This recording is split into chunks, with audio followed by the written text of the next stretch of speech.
Now, a bit like musical instruments, when they're good, they're great.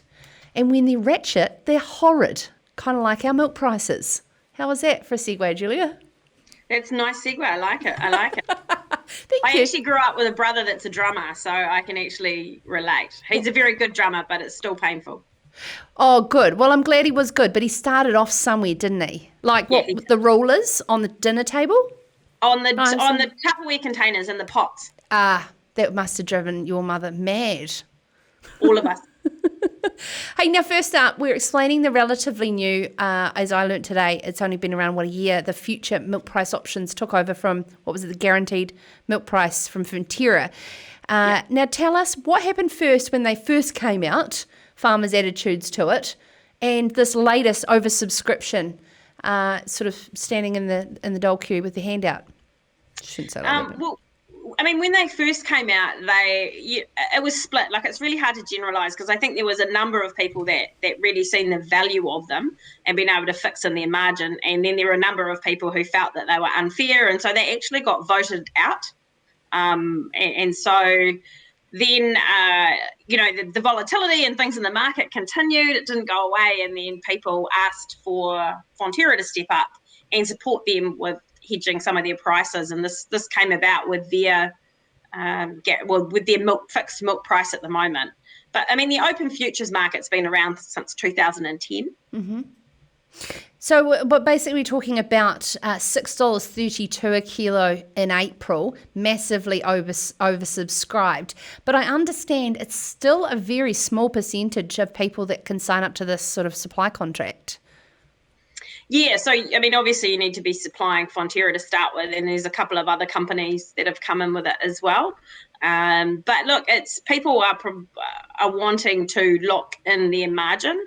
I'd hope it's not people thinking that they're outsmarting the market, because the best thing you can do when you think about futures or fixing your milk price is really think about what's right for your business and look at, how do you lock in a margin, what's your break even, and all those sorts of things. Dairy farmers think that way. Are they that way inclined? I know obviously in the wool industry at the start with supply contracts, they went, oh, why would I do that? Now they're the God's gift to merino wool. But of course, the red meat sector didn't really fly. So what's the attitudes Well, towards it? I think the attitudes are good. I mean, naturally, farmers are traders. That's you have to be able to move really fast and make quick decisions. And by nature, I think some have that really inherent trader type mentality. So if I fix, what if it gets better? And will I miss an opportunity? And so I think that attitudes, I mean, look, we've had kind of seasons where it's ended better than it began. The seasons are higher than where they started. So there's always a reluctance in that situation to want to fix. But I think we're growing. We're working it out. We're working out that it's risk management, that it's not trading, and it's not trying to outsmart the market. You'll never outsmart the market. Yeah, absolutely. So, hedge bets both ways makes a lot of sense. We seem to try to get that mentality when it comes to our mortgages. And so therefore, but the thing is too, there's a lot of panic out there on things, and you say, don't try and control what you can't control. It's the first thing of reducing anxiety. Yeah, I mean, at the moment there are lots of payouts out there. So there's the range is 560 to 709. So, I think I said it the other day all that tells us is nobody has a clue. And there's so many variables, and there's going to be heaps of headwinds. And I kind of think it's probably going to take the scenic route to something that's digestible. So we may need to pop a seatbelt on and strap in for the ride, but there will be some scary moments where that payout forecast drops significantly. But that's only going to be because there's a whole lot of things trying to find a new normal or a new grounding session. And I think, we're going to have headwinds, we're going to have changes in demand. And I just think that we need to just focus on what we can control, which is in our business. And that's, if you're that worried about the milk price, then fix it. Absolutely. I'm just going to swing into something else that I know you're passionate and heavily involved with. You sitting on the board with our guest from last night, Wayne Langford's Meet the Need charity. Why did you jump on board with that? Look, it was actually quite personal. We used food banks a lot when I was a kid, and I actually understand, how hard that was for my parents or for my mum to actually, the pride thing, and it's not easy for people to use them. And so I just felt that it was an incredible cause. I love what we produce in New Zealand. I'm so incredibly proud of the produce that we bring together, and I think everyone has a right to have nutrition regardless of our financial situation. And there's so many studies that show good nutrition actually support people making better decisions, that support thinking, that actually, there's even a study that shows it reduce crime, because when people have better health from their body, they have better health in their brain. And so I don't know, and Wayne and Siobhan are just two people that I have always had a lot of time for and really respect, and the energy and the work they've put into this is massive. This isn't a quick idea they had and they busted it out. Like, they took the time to really think through what they needed to do, and they've put some blood, sweat, and absolute tears into it. I feel very grateful that I get to just ride in after the hard work's done, really. Yeah, absolutely. We know how you love to ride, of course, Julia.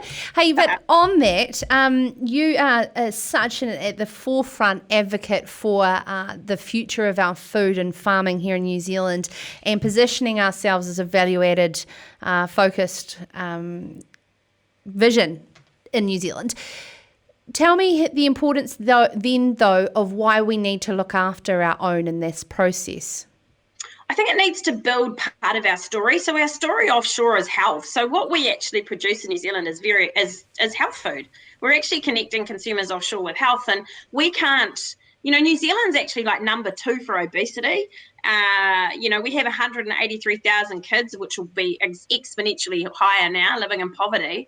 We can't actually sell food and have a great story about health and well-being for other countries when we're not doing it for our own. And that's got to be part of our future story. That it doesn't mean that we need to have them. It's not binary, or mutually exclusive. We can actually have those two beautiful things intersecting, where we feed and have nutritional equality in our country, and that builds a really important part of the story when we're selling into other countries. Do you think we're very short-sighted in that we don't actually understand the intertwinedness of every action that we do and how it can actually make us a profitable have prosperity as well? Yeah, I think sometimes I think by nature New Zealand is quite can have a shorter term focus. So I don't know, maybe we've all got too much millennial blood, but we like that instant gratification, or we'll look for something in a very short space. And I think holistically for everyone, and this is not singling out any particular industry, or I think it's a country culture. I think we actually just need to start thinking about that we can actually have well-being, we can actually have profitability. Like, these things aren't separate. And I think we get into this habit of thinking, if we've got a good environment, if we've got well-being in our people, then we can't possibly have profitability. And there's not a compromise there. We can actually have it all. We just have to think really long term. And there's a few things we're going to have to let go of, and there'll be some new things we'll need to engage with. Yep, we're on the same page, Julia. Hey, just ahead of our next guests, this book, you would have seen it here, The Lean Dairy Farm. You've heard of Matt and Jana Hocken. What do you think? Good humans? Incredible humans. The book is fantastic. I would highly recommend the book regardless of your industry, because it's about principles. And I've had the pleasure of hearing them both speak multiple times. And I think, the wider industry right through the supply chain should actually look to engage these guys or have conversations with them, because their experience and what they've done. Yeah, I'm a huge fan, and they're practical. It's not this kind of, theoretical stuff that sometimes people struggle to get their head around. They're actually real farmers that really live this, and it's the real deal. And I would highly recommend that book, because it's actually a good, easy read and gives you some really good ideas.